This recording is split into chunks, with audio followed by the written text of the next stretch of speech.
ഇത് നമുക്ക് ഫ്രൈ ചെയ്യാനുള്ളത് കൊണ്ട് ഒന്ന് ജസ്റ്റ് ഒന്ന് ഇത് ചെയ്താൽ മതി കേട്ടോ. ഈ സ്പ്രൗട്ട്സിന്റെ കട്ട്ലറ്റ് ഉണ്ട്, ഞാൻ പൊതുവെ ഇവിടെ അങ്ങനെ അധികം കേട്ടിട്ടുണ്ടോ നീ? അതാണ് ഞാൻ പേര് പറയാൻ ആഗ്രഹിക്കുന്നു. റീന ബഷീറില്ലേ ആർട്ടിസ്റ്റ്, അവളാണ് കേട്ടോ എനിക്ക് എൻ്റെ റെസിപ്പി നോക്കുന്നത്. അവൾ എൻ്റെ അടുത്ത് വിളിച്ചു പറഞ്ഞേ, അവളോട് ഞാൻ ചോദിച്ചു, അവൾ വലിയ കുക്കാണല്ലോ, ഷെഫാണ് അവൾ. അപ്പോൾ ഞാൻ പറയടി എനിക്കൊരു സ്പെഷ്യൽ ഒരു സാധനം എനിക്കൊന്ന് പറഞ്ഞു തരുമെന്ന് വെച്ചപ്പോൾ അപ്പോൾ അവളാണ് എനിക്ക് ഇത് ഉപദേശിച്ചു തന്നത്.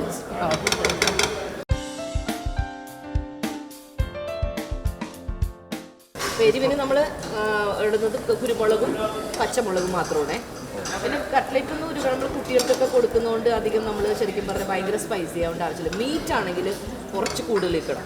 ഈ കടലയൊക്കെ ഈ കടലയ്ക്ക് ഭയങ്കര ടേസ്റ്റുള്ള സാധനമല്ലേ, കടലയും പയറൊക്കെ എന്ത് ഹെൽത്തിയാണെന്ന് ആലോചിക്കണം. മുളപ്പിച്ച സാധനങ്ങൾക്കുള്ള ഒരു ഗുണങ്ങൾ നമുക്ക് എല്ലാവർക്കും അറിയാം, പ്രത്യേകിച്ചൊന്നും പറയണ്ട.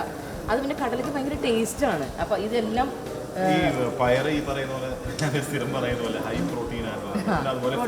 ജിമ്മൻ ഫൈബർ ഉണ്ട്, പിന്നെ ഒരുപാട് മൈക്രോ ന്യൂട്രിയൻസ് ഉണ്ട്. അപ്പോൾ ഞാൻ ഇതിനകത്തേക്ക് ഒരു നുള്ള് മഞ്ഞൾപ്പൊടി ഇടുകയാണ്. ഓക്കെ, ഗരം മസാല കേട്ടോ. ഗരം മസാലക്ക് ഒരു ടേസ്റ്റ് വേണം ഇതിന്, കാരണം ഫ്ലേവർ വേണം. കുറച്ച് കുരുമുളക് പൊടി, കാരണം 2 പച്ചമുളക് ഇട്ടിട്ടുള്ളൂ.